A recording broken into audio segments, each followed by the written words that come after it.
we're going to get started.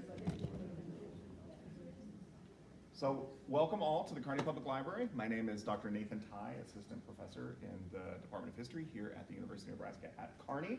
And I want to welcome you all to another edition of our Brown Bag series that happens the second Wednesday of every month. And we are very excited for today's conversation.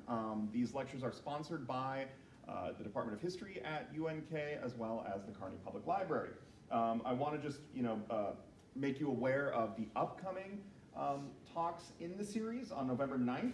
We're going to have a lecture on the Kearney Street Railway by me, replacing the previously scheduled speaker who's going to be in the Czech Republic. December 14th, Caitlin Sesler is going to be talking about Polish nationalism from their master's thesis, and we're very excited about that. And then January 11th already of next year, Brock Anderson, the assistant director at the Buffalo County Historical Society, is going to be opening the year with a conversation about Kearney's 150th anniversary, which is next year. For those of you who do not have that marked on your calendar, please put that down. Kearney was founded in 1873. So please stay in touch. This talk will be later uploaded to the Kearney Public Library's YouTube page. So please disseminate it to your friends. We will also, look for updates and other information on the history department's social media. We have a growing presence on Facebook, Twitter, Instagram, as well as all of the various social media pages for the Kearney Public Library as well. But we need to get to the dead. So today's talk, welcoming the uninvited, Victorian Era Spiritualism, Séances, and Charlatans, comes to us from April White, who currently serves as the museum director of the G.W. Frank Museum of History and Culture. She also works in the UNK Department of History, where she teaches. She has a Master of Arts in American History and a Bachelor of Arts in History in Art History from the University of Nebraska at Kearney. She has worked extensively at museums in the Kearney area and has a personal love for the late 19th and early 20th century American history. And I am very excited to welcome back April White.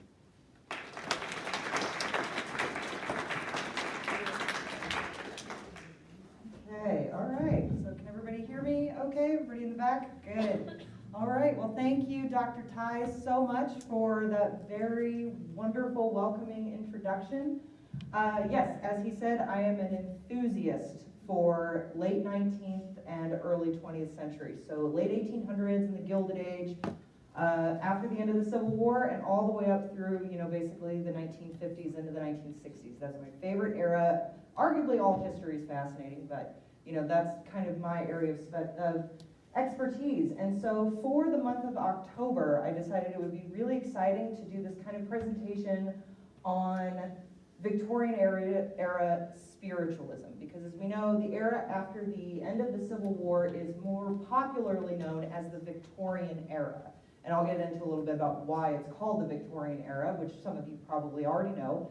But basically, this whole era was marked not just by like a lot of industrial revolution and change and new technologies and things like that, but it was also really overcome with this kind of obsession with death, like actual obsession with death. And so it became known widely as kind of spiritualism, this connecting with spirits and ghosts, and also trying to breach the veil, as they call it, the veil, which was basically the boundary between our living world and the world of the dead.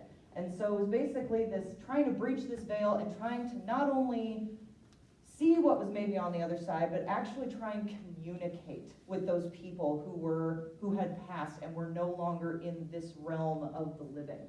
And as we'll see later, a lot of people, while most of the people at this time were genuine and really kind of embrace this idea of spiritualism and connecting with the afterlife, there were, unfortunately, several individuals who would take advantage of grieving people and try to capitalize on this new concept of spiritualism and try to make a living for themselves based on tricks and basically conning people. So it kind of all culminates throughout this era and basically starts just before the Civil War and goes all the way through, the big bulk of it anyway, goes basically through the 19-teens into the 1920s. And it's arguable that it's even still very much around today.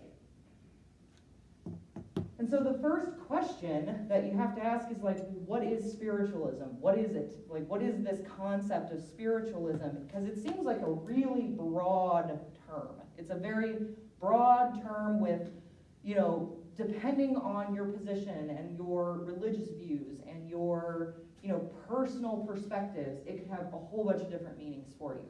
But the literal definition in the dictionary is just a system of belief or religious practice based on supposed communication with the spirits of the dead, especially through mediums.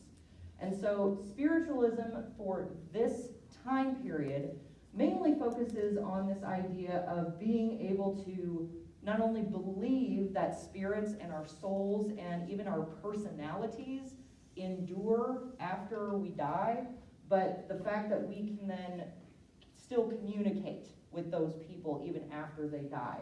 And the thing is it's not just anybody can walk into like your living room where you used to talk with your grandfather, or you know, go to a graveyard or a cemetery or something like that and just start talking to people that have died. You basically have to contact a medium. People who specialize, at this time, they specialized in this whole concept of being able that they had a special gift that allowed them to connect with people in the afterlife. So it wasn't just anybody could talk. You had to utilize a medium at this time in order to facilitate that communication. And so one of the hallmarks of this era, again, was this kind of overly present focus on and just overall obsession with death.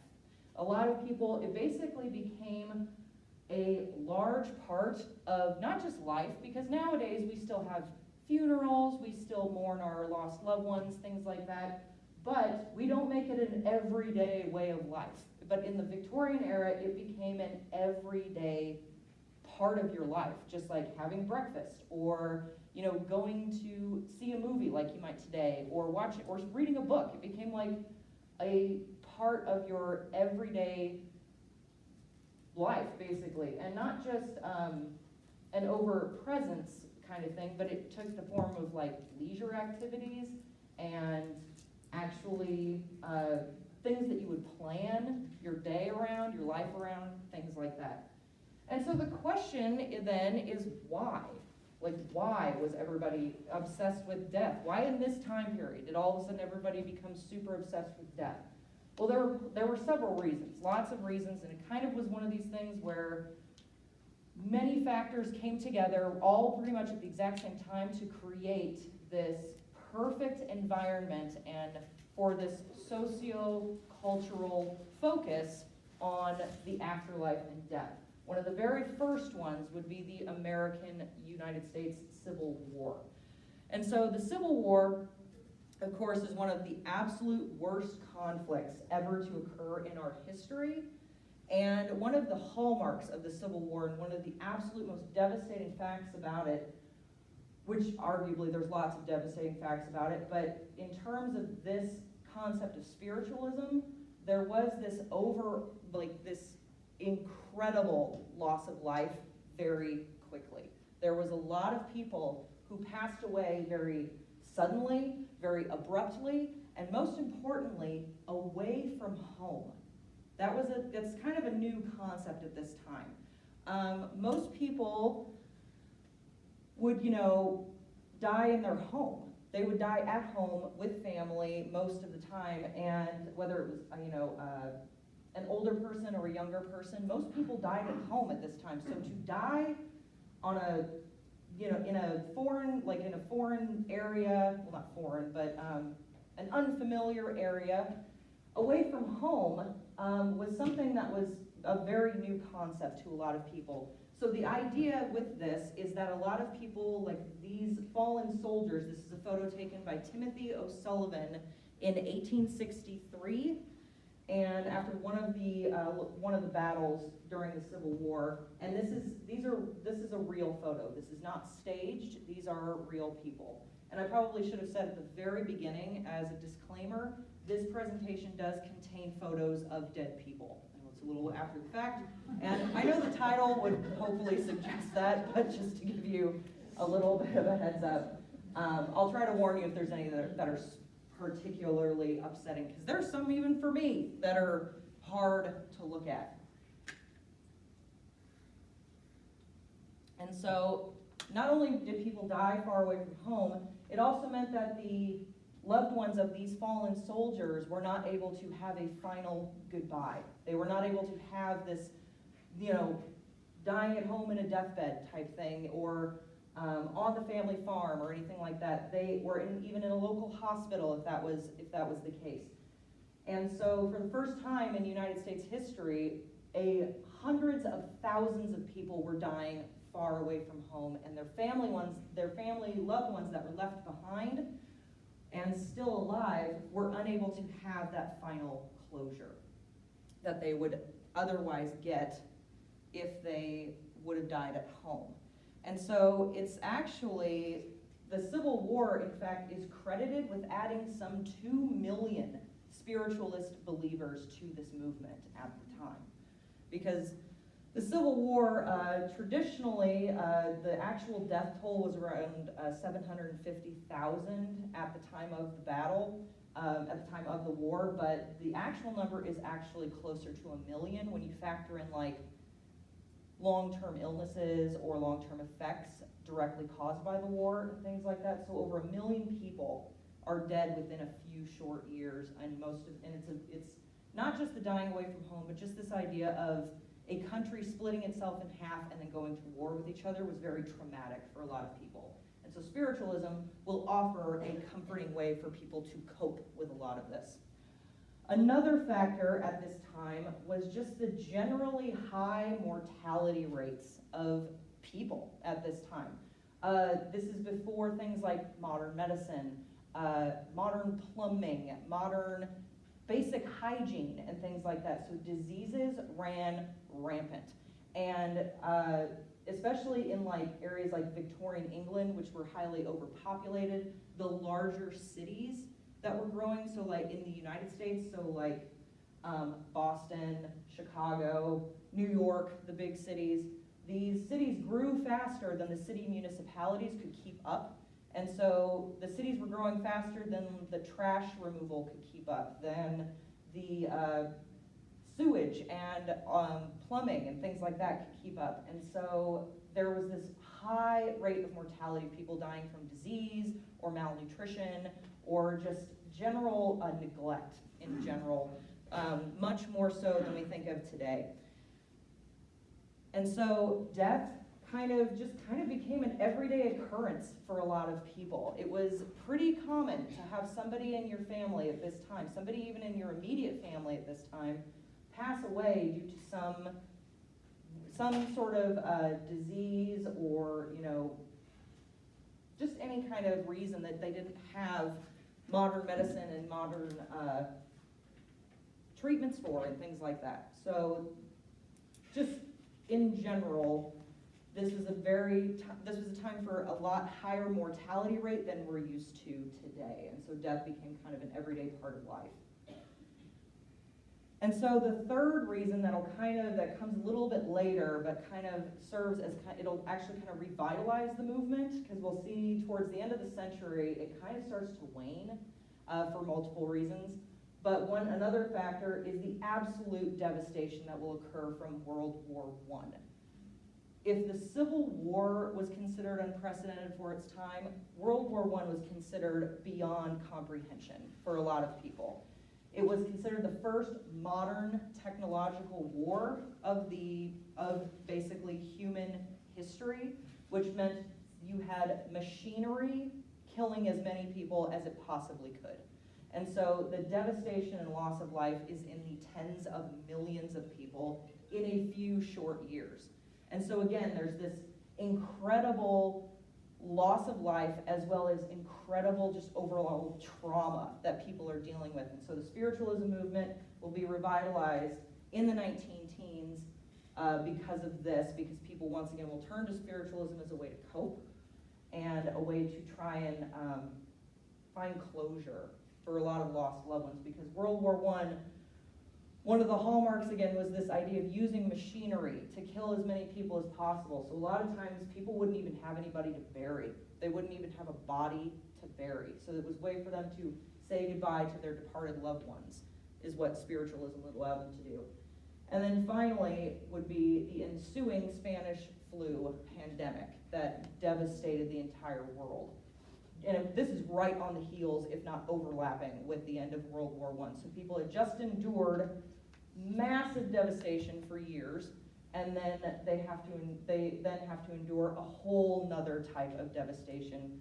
Millions and millions of people will die throughout the 1917 through about 1919, millions and millions of people will die because of the Spanish flu. Those dates are kind of when it was at its height. There's actually some cases of Spanish flu that'll still show up every once in a while, but it's more of a mutation than it was then. But this is a highly contagious disease that passed through healthy young people. And so it really was so younger people were dying. And when younger people pass away, it's always more devastating than, any loss of life is arguably devastating, but there always seems to be more tragedy connected with younger people. And so a lot of times people, and so a lot of these bodies actually would be cremated or incinerated as a way to try and stop the spread of the disease, or they would be just lost or buried in mass graves in some cases. And so again, people didn't have a body to bury, and these people were not dying at home a lot of the time. Some of them were, but many of them were dying in these like makeshift hospitals like this. And so there was this feeling of a lot of the people left alive between the war and the Civil War before that, the Spanish flu and the high mortality rates, that everybody wanted this last word with their loved ones, to be able to say goodbye when they actually weren't able to do it before. And so another less widely devastating contributing factor to this kind of like change in how people focused on spiritualism and mourning and death and made it a way of life was actually the era's namesake, Queen Victoria. It's called the Victorian Era, and if you notice, the dates are right about that time period. The Gilded Age, pretty much right before the Civil War. She's the Queen of the United Kingdom, obviously, but she still had widespread influence throughout the whole world. She was kind of one of the world's first trendsetters or influencers, if you will. And so basically whatever Queen Victoria would kind of do, or whatever practice she did, or whatever manners she thought were proper for like dinner or dressing or anything like that, a lot of upper and middle class women really took to this, and so to whatever she did. And so also, especially in the United Kingdom, since she was the main monarch, the Queen of England basically, she kind of set the precedent for what was the norm, and so people were just kind of expected to socially follow her no matter what. And so she basically starts where her husband, Prince Albert, he passes away in 1861. They were married for several years, and she mourns him in a way that was completely unprecedented to anybody before. And she basically changes her entire lifestyle and way of life to make her whole existence about mourning her past husband. And so she dresses in black like this for her whole life, the rest of her life. Every single day she wore black, every single day for 40 years until she passed away in 1901. She also made sure to keep everything in the palace exactly as it was that he had left. So things like she left his cup on the nightstand next to his nightstand on his side of the bed. And she would have the servants lay out his clothes every day and set out his warm water for his shaving cup every day. It was every day for 40 years. And so it became this way of life for her. And so a lot of other people, she would do this, like take photos with her family later on, and she always included a photo or some sort of memento or a statue bust or something like that of Prince Albert in the photo with her. And so it was like she was keeping him alive even though he was gone, even though he was dead and gone. This was a very new concept. Most people at this time in the Christian and Euro-Christian evangelical religions, most of them, when a loved one died, you would bury them in a graveyard, and then they were considered basically gone from all planes of existence until basically Armageddon and the day of reckoning came. They would be risen up into heaven. And so this idea of like keeping him around was a very kind of new concept, not just burying him and he's gone kind of thing. So this starts a whole new tradition for women on how they mourn their lost loved ones as well. And so since she's the queen, she's considered the utmost version of womanhood at this time. And so most women will start modeling themselves after her practices just throughout their lives as well.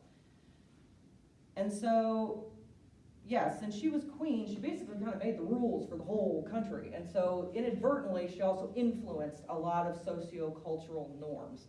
And so this idea of wearing black after, like, at funerals and things like that, or which we even still do today, or wearing black after a loved one dies in the Victorian era was started, kind of modeled after that thing by Queen Victoria. And the idea was women would follow Queen Victoria's footsteps on this. They wouldn't mourn for 40 years like she did, but the traditional custom became mourning for 2.5 years. 2.5 years. For 12 months and 1 day, you would wear a simple black dress like this. You'd also probably wear a veil over your head or a hat of some kind. And so it was made of a very like linen, non-fancy material, because if you wore anything fancy, it was considered disrespectful to your lost loved one, like you weren't missing them enough kind of thing. If you wore nice fabrics, it was considered like you were basically wanting to rejoin the living, but you had to so basically what they would do is if you wore anything flashy, it was considered disrespectful, basically. And so you have to wear this style of outfit every single day for 12 months and 1 day. I tried to look up why the 1 day, and I don't know. So if anybody ever knows or can find out, please let me know, because I'd love to know why the 12 months and 1 day. I don't know if it was just an extra one for good measure or what the deal was, but 12 months and 1 day, you wear a plain black dress with simple fabric, and you also were not allowed to socialize at all. And socializing doesn't mean you can't see your family, your friends, it just means you can't start dating again, basically, at this time period, for 12 months and 1 day. After 12 months and 1 day, you could move into half mourning for a year. For a year. For this one, it's about a year. Depending on the connection you had with the person, if it was your husband, it may be longer. If it was like an uncle or a grandfather, it might be not as long. But purple was like the next darkest color, and so, but you could start doing things like satin and silk, which was exciting, but you'd still have kind of this black elements in it as well. And then finally, after 2.5 years of proper mourning, you could move into lighter colors, finally. And this, again, this is all based on what Queen Victoria did. Nobody expected people to mourn for 40 years like she did, but it was still kind of this homage to what Queen Victoria had done. And so, along with the mourning traditions, like these mourning traditions and lifestyles and way of life, there also grew this whole collection of mourning ephemera, like objects and things like that. So one thing that became very popular was taking a lock of hair from a dead loved one and making jewelry out of it and wearing it. So like this brooch is made with, and you can see there's actually different color hair and stuff like that. So it's probably multiple different loved ones in this one locket, which was actually fairly common. Again, the high mortality rate, you were actually likely to lose more than one person. This one here is a hair wreath, which are very popular, which were very popular, and this one is actually on display at the G.W. Frank Museum, and it actually is legitimate human hair. And while we look at it and we're like, this is, I personally don't have any, hair from my lost loved ones, but if anybody else does, I'm definitely not judging. Everybody grieves in their own way, and the Victorians definitely grieved in their own way as well. But what we see today is kind of like a little odd, was actually very commonplace and it was actually almost disrespectful if you didn't do something like this. It was like, people would start questioning things like, did you not love them? Was there family drama or something like that, and so people were sure to kind of do this as much as possible, and they would display them prominently on themselves or in their homes.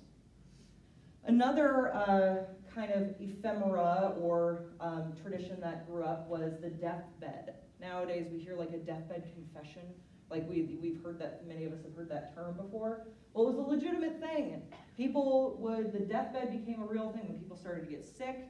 They would put them in a bed at home and be surrounded constantly by family and friends. You would make sure that a family member was always there, just in case there was any sort of last confession, dying confession, or last words. Everybody always wanted to hear their last words so they could get that kind of closure of feeling like they got to say goodbye and things like that. So people tried to do everything they could to try and fight all of those death traumatic things that were going on.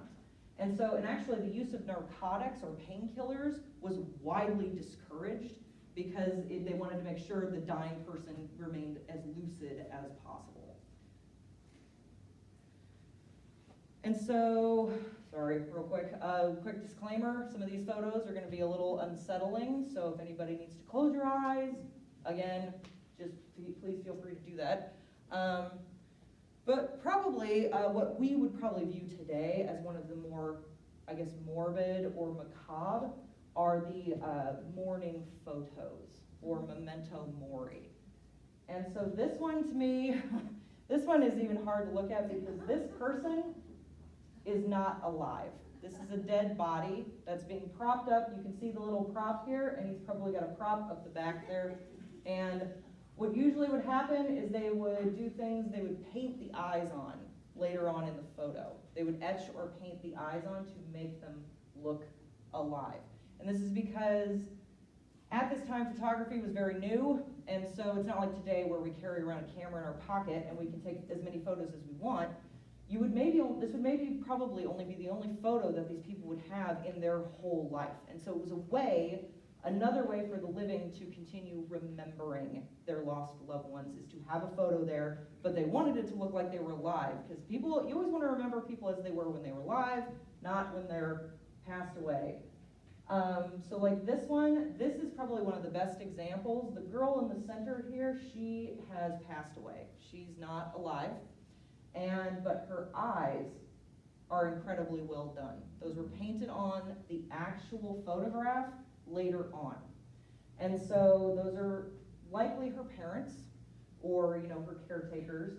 And so this idea of young people dying again, it's very sad. And so this to us seems incredibly morbid, but to them it was considered an act of love and an act for them to cope as well with a lost loved one and things like that. And so some of these, the mourning photographers became incredibly popular for their skill, and it became a very lucrative trade for a lot of people. And so there's tons of these all over the internet. If you ever want to, not have a good night's sleep, I suggest you look at some on Google. And so some of them are a little more obvious than others. A lot of times they do it like this to make it look like they were just sleeping, things like that, instead of the really jarring, creepy ones where it's just really unsettling. But again, to us today, we can thank things like modern medicine and modern hygiene and plumbing that we don't have rampant high mortality rates all the time. So stuff like this, seeing dead bodies and stuff in photos, is unsettling to us, which is a good, believe it or not, a good thing. And so other less creepy things that people did to kind of embrace with this idea of spiritualism and connecting with the dead is one thing that became real popular in the Victorian era was having picnics in cemeteries and graveyards. One of the main reasons for this was, yes, to try and, remember, they would go to their lost loved one's grave site and stuff and have a picnic. But they also, in most of these urban developed cities, cemeteries were the only green spaces. They were the only green spaces, and so that's where you would go to have an outdoor picnic. Another fun afternoon activity was visiting the local morgue. They would actually go, and so these are spectators. This is obviously a lithograph drawing, but these are spectators viewing dead bodies. And so it actually became, so death became like kind of normal for a lot of people. So making the leap to talking to dead spirits wasn't considered like as terrifying as it would have been for us today, kind of thing. It was kind of like they were already towing that line a little bit, and so they were already kind of surrounded by death, so talking to dead spirits wasn't really a huge deal to a lot of these people. So we've gone over the what and the how spiritualism kind of developed. So then the question is why? Why spiritualism? Why not turn to more like orthodox religions to try and cope with death, or just personal prayer at home or meditation or something like that? Main reasons are because spiritualism offered things that modern traditional religions and being alone in your house didn't offer. So things like you were free from the stricter things of the orthodox religions. Spiritualism also provided this kind of like seeming proof of an afterlife. If you could communicate with your dead, or believed you were communicating with your past loved ones, you provided literal in this world proof that there was an afterlife for you, and you could know that your loved ones were doing okay. It also, unlike more traditional religions or just meditating at home by yourself, it provided direct communication with your departed loved ones. And so one of the other things that helped increase a lot of the spiritualism and focus on it was actually modern technology. And while we think today, like, spiritualism and science are actually contradictory to one another almost, in this time period, people saw them as one and the same. They saw the idea of being able to communicate with people thousands of miles away instantaneously through a telegraph was mind-blowing to people in the past. It was considered a miracle. People couldn't wrap their heads around this concept. Also, photography was a huge one for people. They could take photos of their dead loved ones, but they could also, just the idea of photography in general was kind of unsettling to a lot of people because it captured images that then you could look at later, but actually were no longer there in real life. So and then also one thing that helped was this early radiometer in the 1910s. This was in what we now considered an EMF, or electromagnetic field reader. If anybody's ever watched those ghost hunting shows or any of those, where they're always walking around with that machine in their hands, this is the early version of that. And so this is an invention that was specifically created to communicate with ghosts. So this boom of technology that happened in the Gilded Age and in the Victorian Era made people start questioning what else is possible. If we can talk to people thousands of miles away, which nowadays is mundane, it's like we just talk to people all the time. But it was considered completely mind-blowing miracle to be able to do this. So people started asking, well, what else is possible? And they started thinking of all these other inventions, and they also started thinking about, if we could communicate with people thousands of miles away, why not be able to communicate with the other side? That could be possible and stuff. And we could be able to communicate with ghosts and spirits. So it also begged the question, if the telegraph or telephone could talk to stuff that wasn't there, what else is around us that maybe we can't see, but maybe these new technologies could pick up on, and things like that. So spirit photos, along with the memento mori photos, grew in popularity at this time, where people would claim to take photos and they would claim to capture spirits in the real world and things like that. At the time, it was considered, people believed this, like absolutely believed this. With the technology we have today, this is very easy to do, but this was considered brand new technology and nobody understood it. You're also talking about a wide population that did not have a basic education, did not have a lot of worldly experience and things like that. We're just getting into the cusp of that at this time. And so the most popular method, though, that would come up for communicating with these spirits and trying to breach the other side would be seances. And so basically, what is a seance? A seance, basically, the word séance is French. It's a French word that means a sitting. It's literally what it means. In modern context, in the Victorian era, it becomes synonymous with the spiritualism movement as a way to communicate with the other side, breach the veil and communicate with the other side. So seances will grow in popularity during the last half of the 1800s, and they're held in cities and homes all over the world. All over the world. There are seances that still go on today, legitimate ones that people believe they are communicating with past loved ones.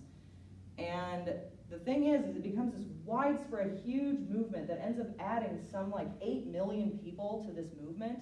That's thousands of people start popping up as mediums. Becomes this huge phenomenon. It was actually hard pressed to find somebody at this time who hadn't either attended a seance or know somebody who had attended a seance during the back half of the 1800s. And it all starts with 2 young girls in 1848. These 2 young girls are known as the Fox sisters, popularly. You may have heard of them throughout various things, but it starts when let me double check here. 14-year-old, this is a photo of them later in life, but when Margareta, or Maggie, is 14, and Catherine, or Kate, is 9 years old. They reported to their mother in 1848. They reported to their mother, this was the house they lived in, right here, in Hydesville, New York. They reported to their mother that they heard these weird knockings going on in their room. And they've been hearing them for a while, and it started to seem like the knockings were answering them. These knockings were answering them and answering back.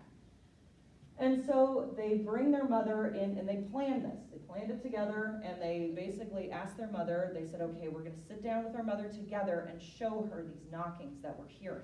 So they sat down with their mother and planned it, and they sat down together on March 31st, very late in the evening on March 31st. Does anybody know what follows March 31st? And April 1st is popularly April Fool's Day, yeah. And so that is not lost on historians by any means, and later on we'll find that it actually was fairly intentional. But their mother completely misses it, completely misses that connection. And they start saying things like, okay, Mom, I need you to sit down. If there's a spirit in this house, I need you to answer us by knocking 3 times. And so the girls would say, is there a spirit in this house? And their mother about fainted. And the girls were like, see, we told you. And they called the spirit that haunted the house Mr. Splitfoot. Which to me is just kind of pretty creepy. I don't know where they came up with the name or why, but they called him Mr. Splitfoot. And so the mother just was aghast and blown away, mind blown by this. So she invites the neighbors over and other friends and family to witness this, and it grows and grows, and more people start coming to the house to witness this, and they start developing a bigger method of communication than just 3 knocks for yes or 0 knocks for no. They actually created an alphabet where they could communicate. Come to find out, the ghost was who the ghost said he was anyway, to Maggie and Kate, was that he was the ghost of a murdered peddler who had lived in the house 5 years before the family moved in. And he was murdered in the house and all this stuff, and his name was, let me look it up here, Charles Rosna is what they believed him to be. And so everybody was just absolutely blown away, and so the mother and father decided that they should send the girls to live with their older sister, Leah, here in the middle, who lived in Rochester, New York with her husband, and they all moved into a hotel together and decided to see if they actually did have a gift beyond just that house. And so they started performing in the hotel parlor every day, multiple shows, or multiple seances and gatherings every single day. And so for the next few years, his sisters, all three of them, and then all of a sudden Leah, the oldest sister, was like, oh, I'm a medium too, I can communicate with them as well.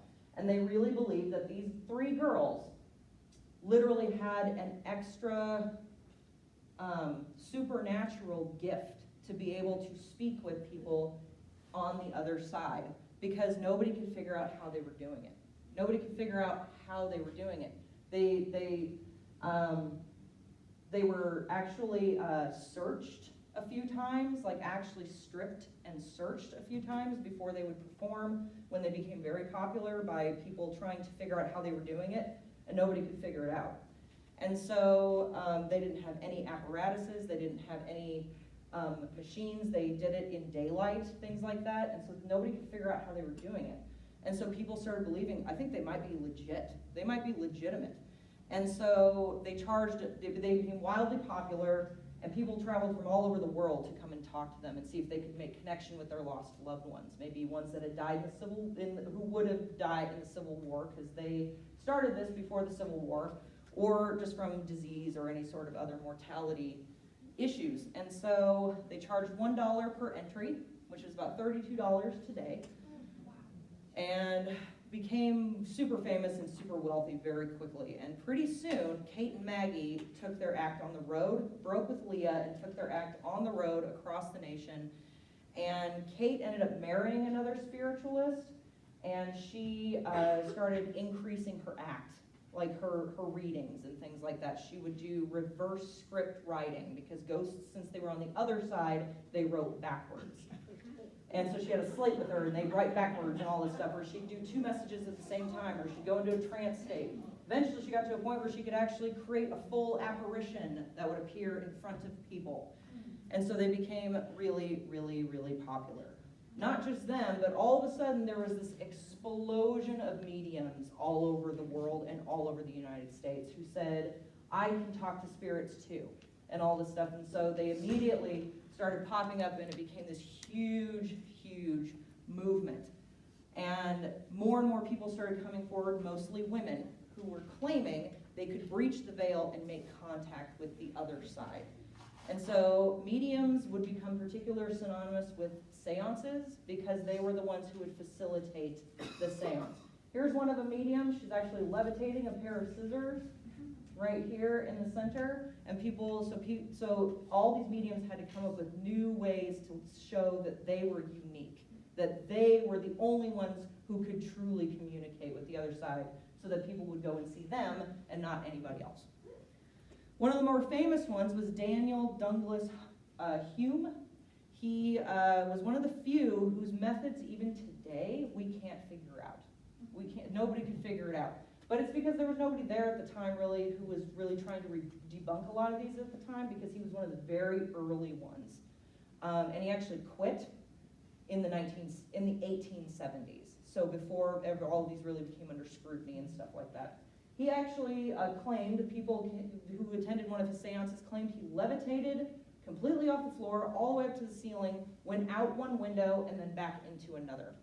And people said he did it in broad daylight, and nobody could figure out how he did it.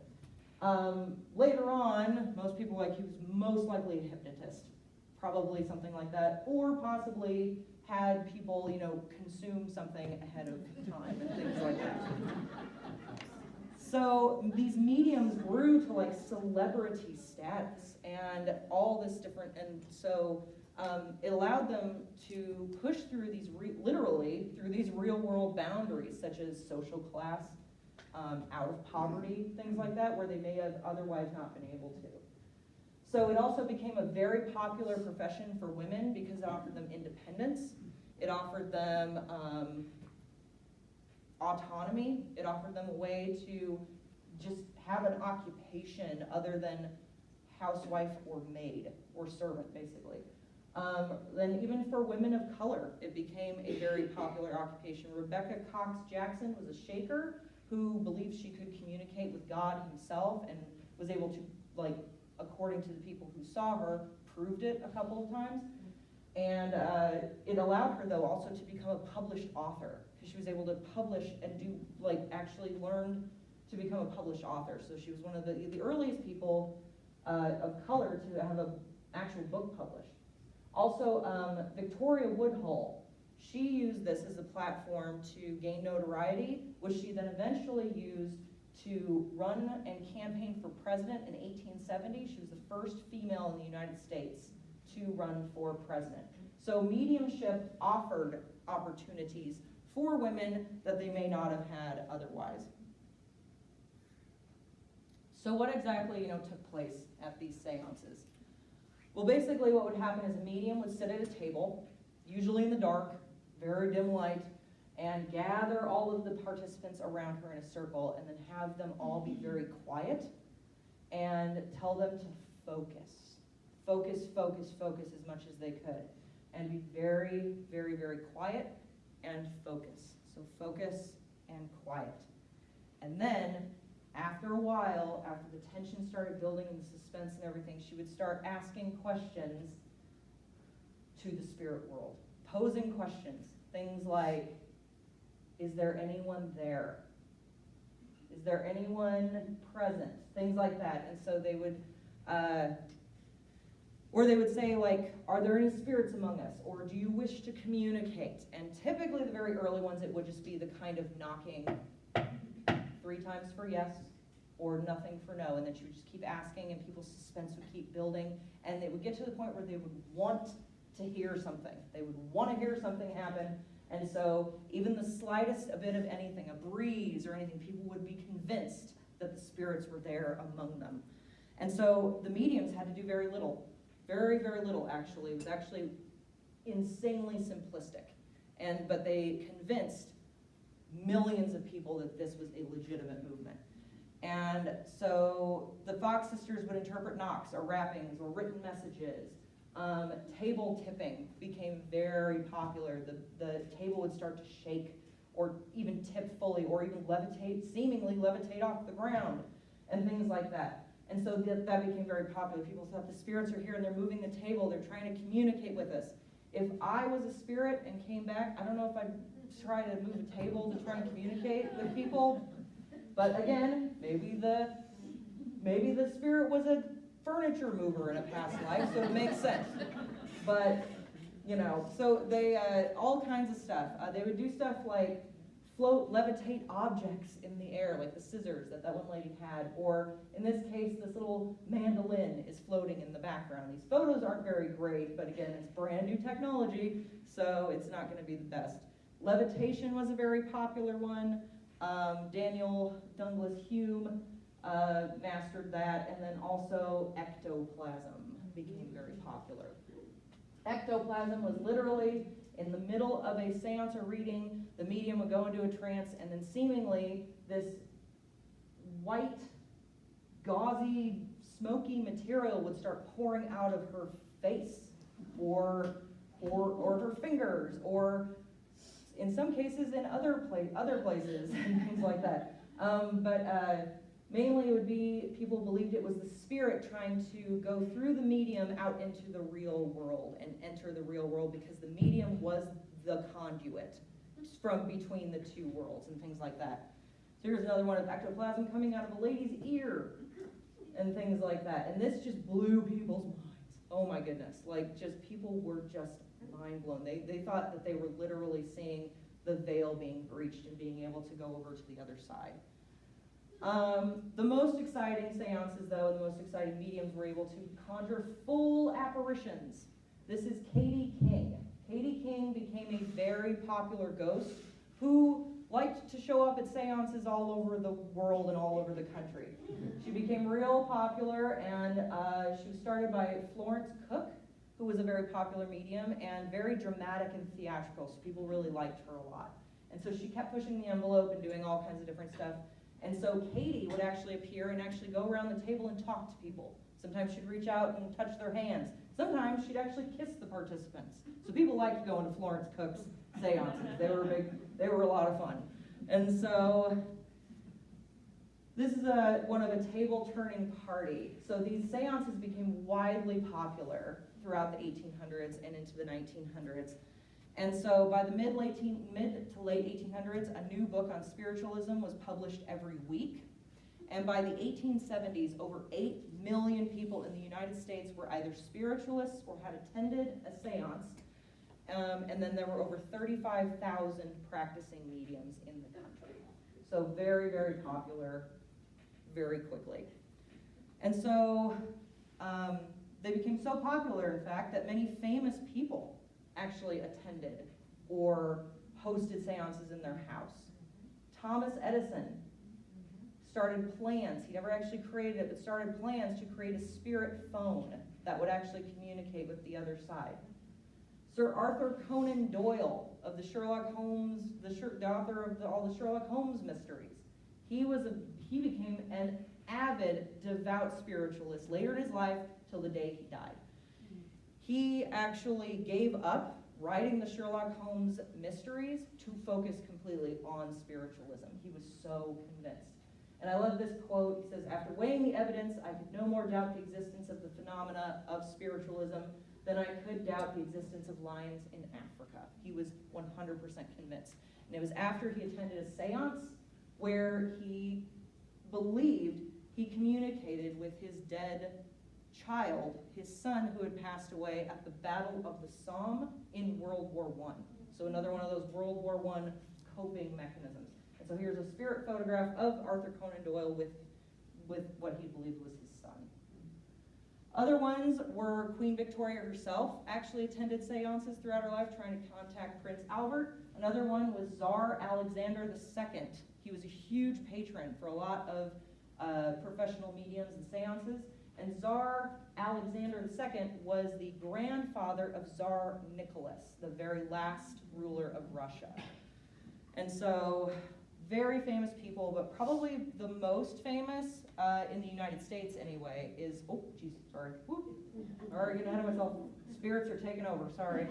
Sorry, guys. All right. Was Mary Todd Lincoln.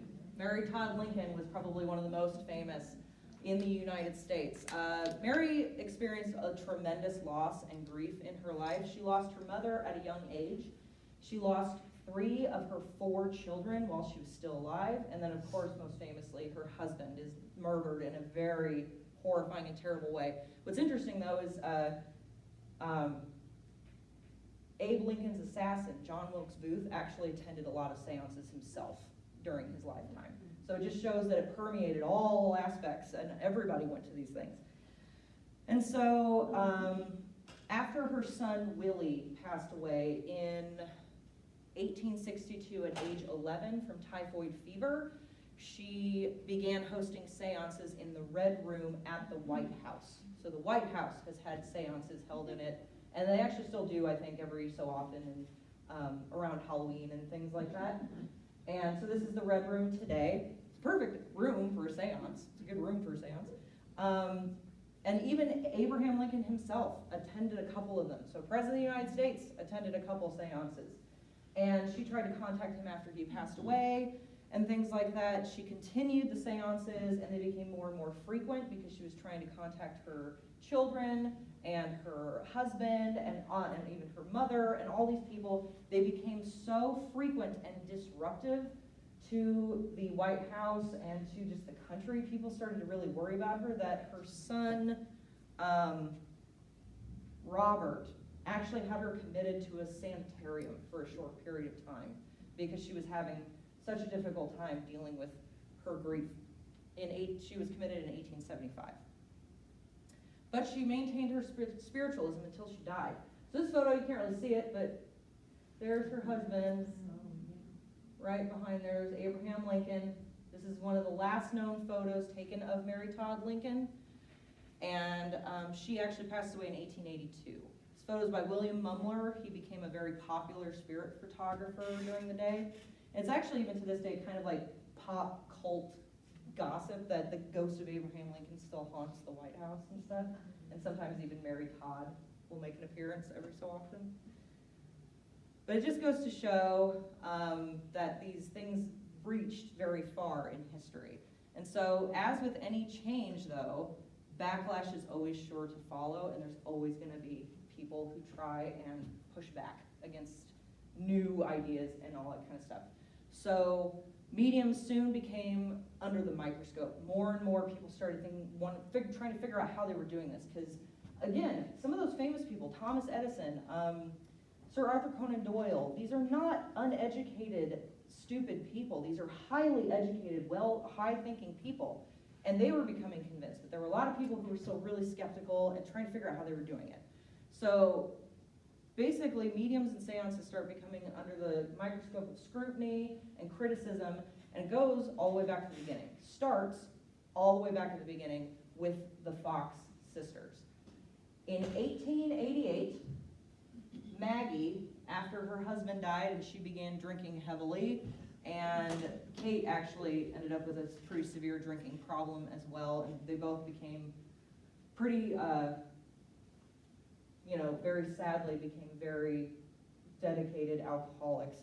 And the turning point brings us back to the beginning with Maggie Fox. In 1888, she told the newspapers that she and her sister made the whole thing up.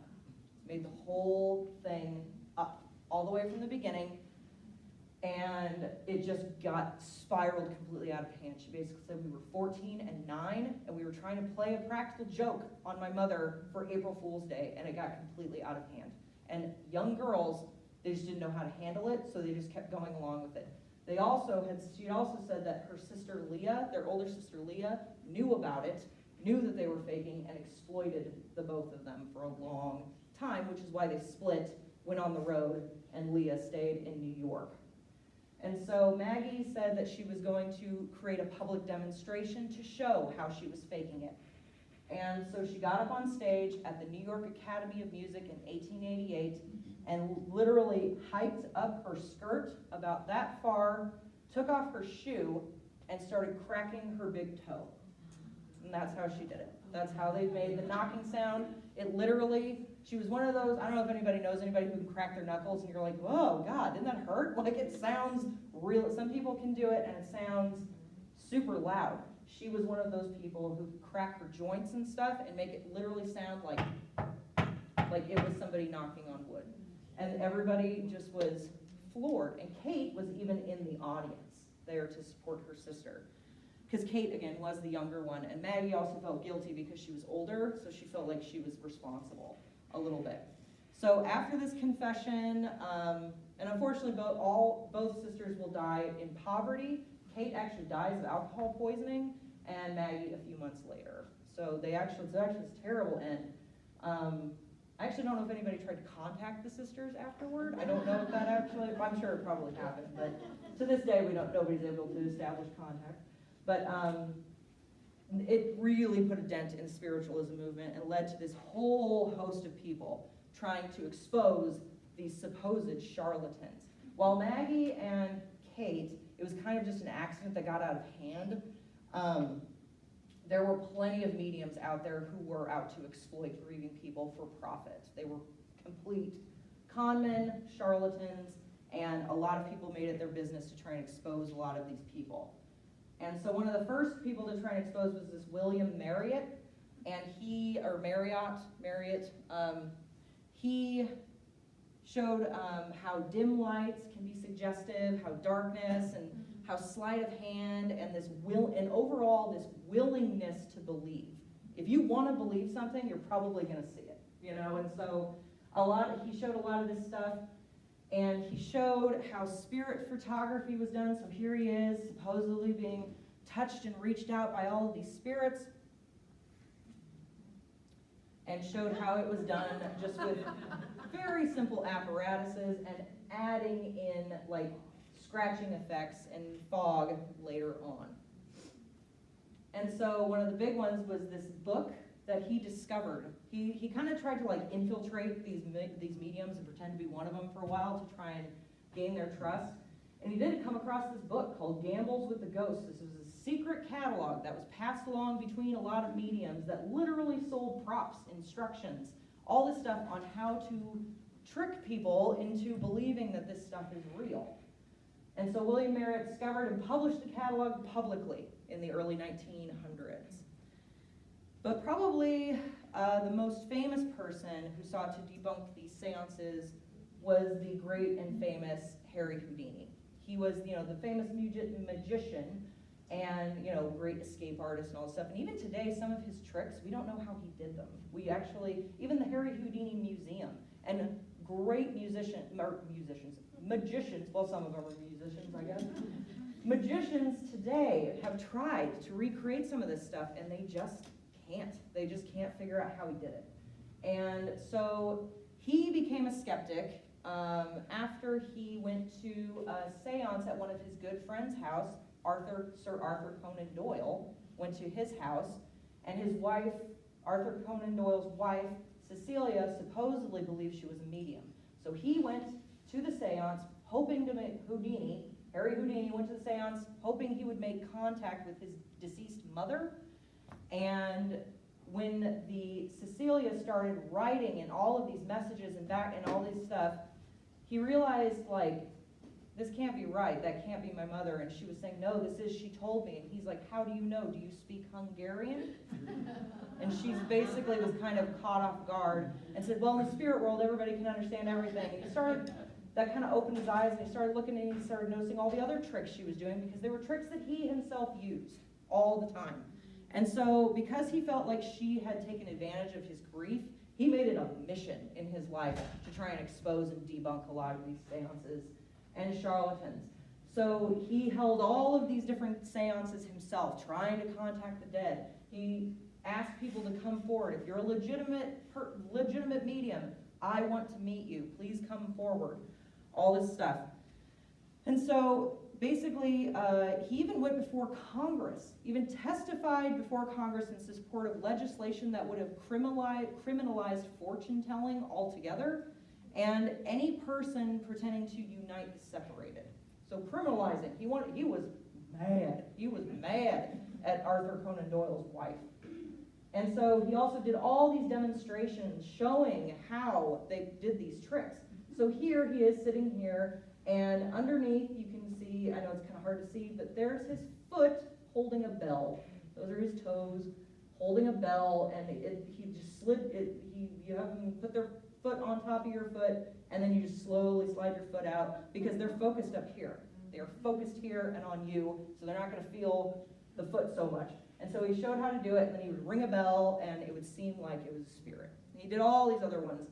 He and his wife Bess even had an agreement together saying that if whoever goes first, whoever passes away first, let's create a secret message that just the two of us will know, and then we'll relay it to the other one, and then we'll know for sure that there is life afterlife. And she actually held seances for 10 years. He actually died on Halloween Day. Halloween Day in 1926. And she then held, that night, she held a seance, waiting to hear him, never heard anything. 10 years, she held one every single year on the anniversary of his death, never heard anything.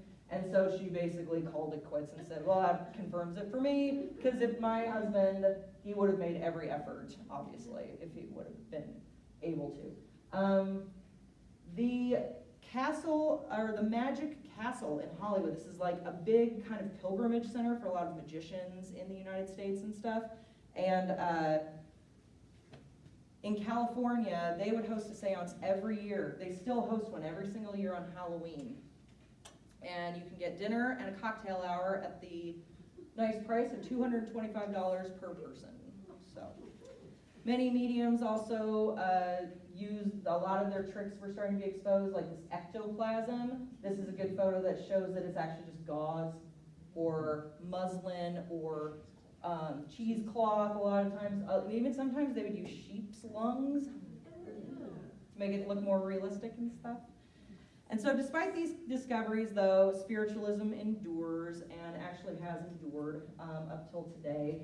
They tried to reassure people, like down this one it says, that the possibility of skullduggery is far more removed, so the possibility of trying to trick people is much more removed, and stuff like that. And so today, though, there's actually over 100 spiritualist churches in operation in the United States today. And there's the National Spiritualist Association of Churches with Lilydale Camp in New York, which is near Hydesville, the original Fox Sisters place, is the most famous. And even Dan Aykroyd, the actor, who is famous for creating the original Ghostbusters, is an avid spiritualist and believes in ghosts and practices and all that kind of stuff.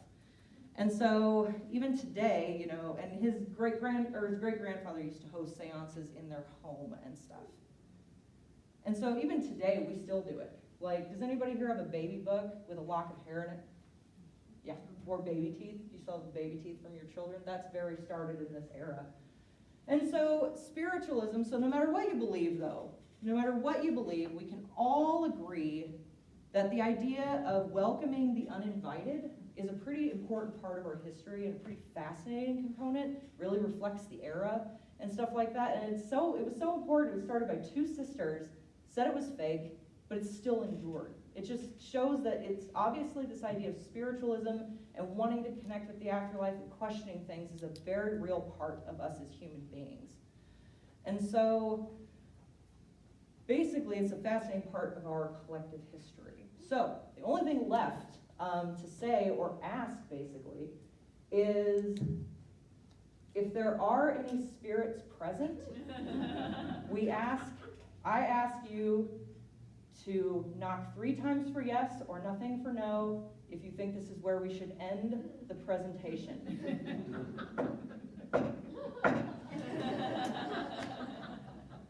All right, well, thank you all so much. So I'm sorry when I was a little behind and stuff, but thank you all so much. Didn't we have any questions? I know we're over time and everything, so. When did the Ouija board become popular? The Ouija board had actually been around for a long, long time. It didn't become a board game though until about the like a board game you can buy at stores and stuff, until about the 1930s and 40s and stuff like that with Hasbro. And but the Ouija board had actually been around in some form for hundreds of years. So the idea of like an afterlife and spiritualism was able to start pretty easily because that idea of afterlife and trying to kind of communicate a little bit or see what was out there had always kind of been around in some form. Because look at Yeah. the Egyptians. Yeah, the Egyptians for sure. They did elaborate mourning. Yeah. They built hundreds of years to build some of those temples and stuff like that. Absolutely. So, does anybody else have any other questions? All right, well, I'll be around if anybody does have any other questions. Thank you all so much for coming. And be sure to come back next month for Dr. Ty's talk. It'll be fascinating.